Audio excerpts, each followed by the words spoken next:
So this other cool study, I really got excited. I hope you guys get as excited about this study as I did.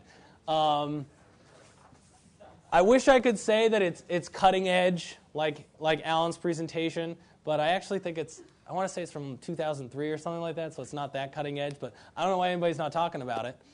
They took healthy sedentary men, and upon waking, they gave them basically 50 grams of carbohydrates, right?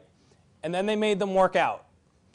I think getting randomized to this low-intensity group, for me, would have been like one of Dante's levels of hell. 3 hours of cardio on a bike at 40% of your VO2 max. So that's like 3 hours of slow death cardio. Then what they called the high-intensity group was an hour and a half on a bike at 60% of your VO2 max, which, again, to me, even that doesn't sound that appealing.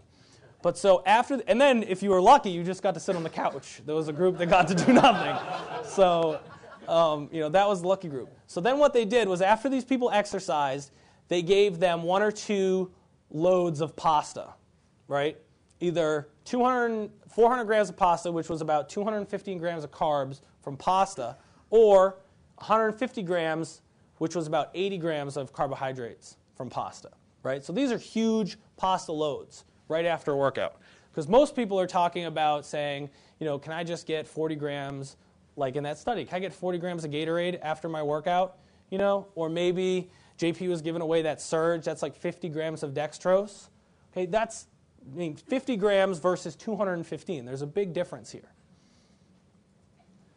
Okay, so what they found was that only the sedentary groups, given the large meal, converted the carbohydrates from pasta to fat. I read this paper like 6 times because I couldn't believe this.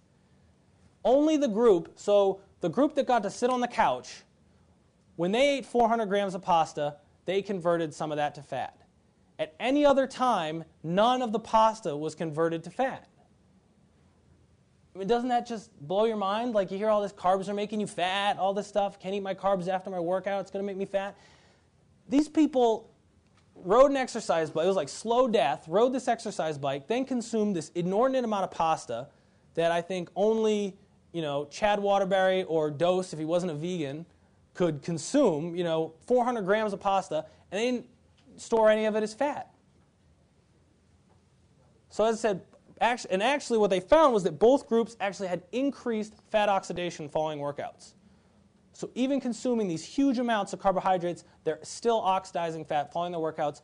And they weren't even doing, this isn't even, the trademark term afterburn. This is, I'll send you a check.